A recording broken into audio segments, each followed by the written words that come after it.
Obrigado, Sr. Presidente. Quero começar por cumprimentar a Sra. Jornalista Felicia Cabrita e a quem quer colocar um conjunto de questões muito concretas. Aliás, por referência àquilo que têm sido afirmações feitas por responsáveis de órgãos de comunicação social e por jornalistas e referências que julgamos que são preocupantes. E a primeira tem que ver com uma ligação que já, aliás, aqui hoje foi feita e que também em declarações do diretor do SOL foram afirmadas e que dão conta de uma intenção, uma pressão sobre o SOL para que não fossem publicadas notícias sobre o Freeport e de que, por outro lado, se essa publicação não ocorresse, resolver-se-iam problemas financeiros. Considerando que, nessa altura, o BCP era o principal credor e o principal acionista do SOL,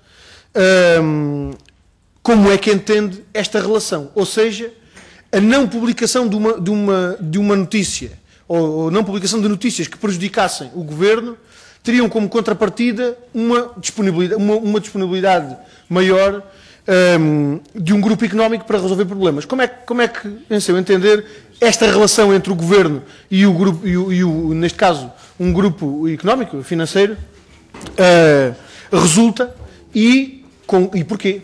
E porquê? Porque é que ela resulta nestes termos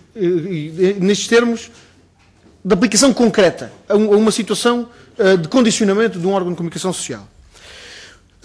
Uma outra questão era a de saber como é que avalia a diferença de tratamento do tratamento dado pelo BCP ao SOL e a outros órgãos de comunicação social ou a outros grupos económicos, por exemplo, ao Grupo Control Invest, aliás, tendo em conta até uma afirmação feita também pelo diretor do SOL, dizendo que a Control Invest tem uma grande dívida ao BCP e, portanto, aí o controle é fácil. Gostava que pudesse dar uma perspectiva. Qual é a sua opinião? Como é que avalia essa diferença de tratamento dada ao SOL no momento em que tinha dificuldades de tesouraria e aquela outra dada, por exemplo, à Control Invest, tendo em conta que ainda recentemente o BCP assumiu o empréstimo obrigacionista deste grupo para refinanciar parte da dívida da Control Invest. Por outro lado, gostava também de saber se consegue encontrar alguma relação entre negócios de aquisição de órgãos de comunicação social ou de grupos que controlam órgãos de comunicação social e mudanças de orientação editorial.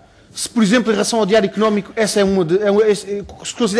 se encontra no Diário Económico, por exemplo, um desses exemplos de mudanças de orientação editorial em função de negócios em torno do grupo que é seu proprietário e, por exemplo, se em relação à TVI, se os volte-faces que existiram relativamente à perspectiva de aquisição da TVI se influenciaram de alguma forma a orientação editorial e que interesse é que podem estar por trás dessas eventuais mudanças, dessas eventuais alterações de orientação editorial e, por outro lado, se entende que a publicidade, e não me refiro só à publicidade institucional, refiro-me à publicidade no sentido mais lato.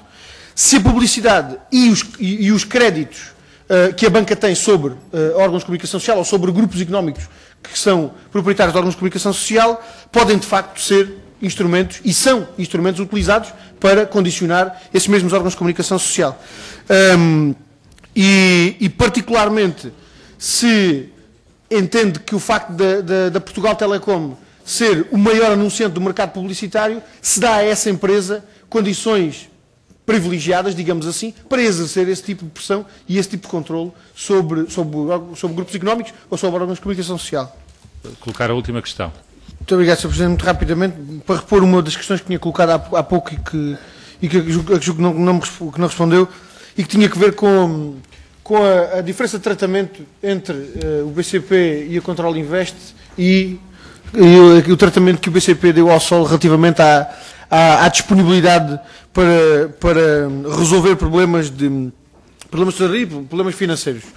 Uma segunda questão que tem que ver com as condições de exercício da profissão dos jornalistas hoje, para lhe perguntar se entende que para além das situações, das relações, das relações económicas, das relações de dependência dos órgãos de comunicação social em relação a grupos económicos, se entende que a precariedade laboral que afeta hoje os jornalistas e se as próprias regras que definem as condições de exercício da profissão e que constam do Estatuto dos Jornalistas, se criam ou não um campo que favorece a concretização de tentativas de condicionamento. Ou seja, se também pela vida da precariedade laboral, os jornalistas se encontram ou não mais suscetíveis, mais vulneráveis a essas tentativas de condicionamento e de pressão que são feitas, venham elas da parte de responsáveis políticos, venham elas por interposta pessoa,